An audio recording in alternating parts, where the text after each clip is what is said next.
You can get discouraged a lot of ways, but the one surefire way to avoid discouragement, first of all, let's understand something. We're all participating in this thing called life, all of us. Life has ebb and flows, mountaintops, it's got valleys, it's got thunderstorms in it, earthquakes.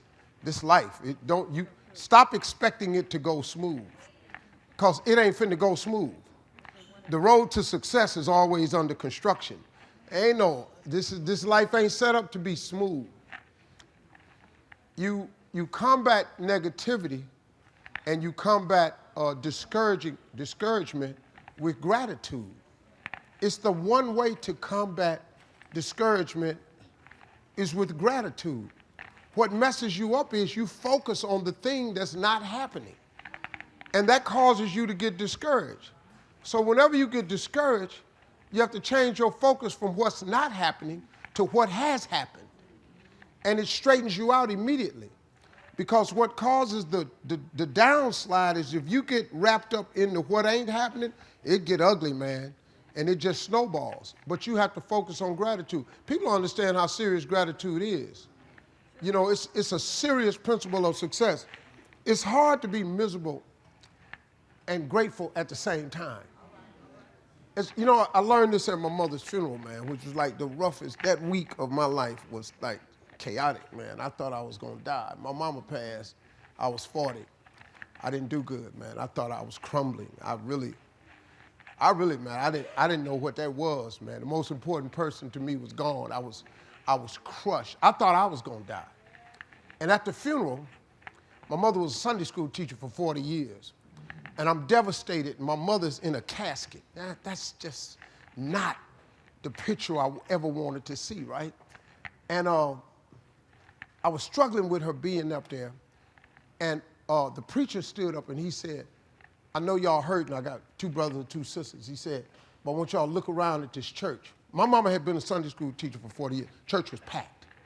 It was packed. He said, the overflow room is full. He said, we've put up projector screens in the parking lot. We don't do that on Easter.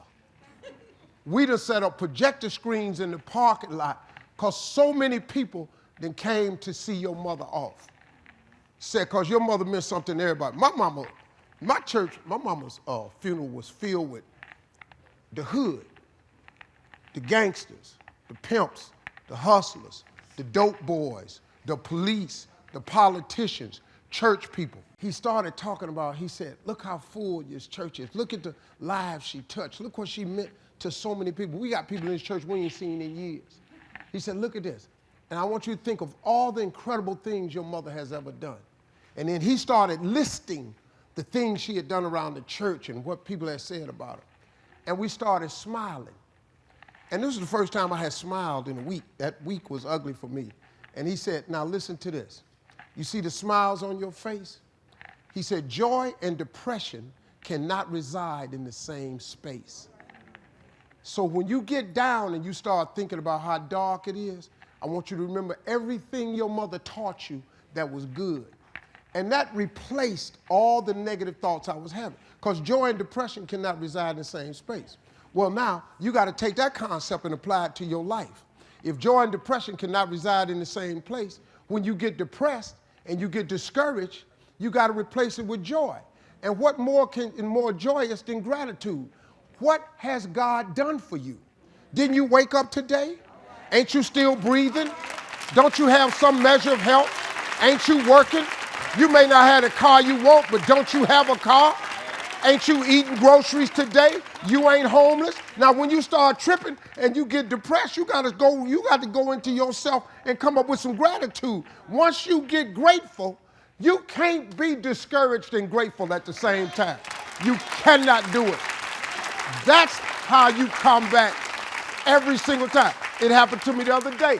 I woke up, I just wasn't on the right side of the bed. Went downstairs and started doing my meditation. I pull out a list of everything I'm grateful for. By the time I got to the 13th thing, I thank God for 75 things every morning. By the time I got to 13, I was fine. Because guess what? I'm alive, I'm breathing, I'm healthy. I'm finna go do a job. I tell jokes. They finna pay me. Lord, they finna pay me. My grandkids is healthy. My children is healthy. They ain't calling me asking me for nothing. They did at 10, but at 8, they didn't want nothing. I just started feeling, that's how you do it. That's how you come back. I'm telling you, it works. It works.